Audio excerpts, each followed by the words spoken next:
Safar narvech tan hag un dud a vostad, hag un nuel gomzeri tislonkein musik.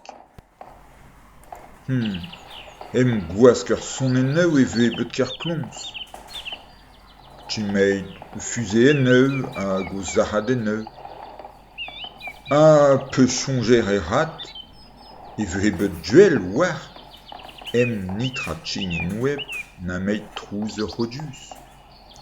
Sarar un delier dwe, chouldet skeudeù un noz, subtildet louergannek ur balieu digut, hag I korn ur ru enk, un nin, in tiweldet, ken neus savet ou pen kenter a bend ur lue. Kement ha keur bihan ma tiskouachet aze, dason seul ur stirenn a war mud un egor.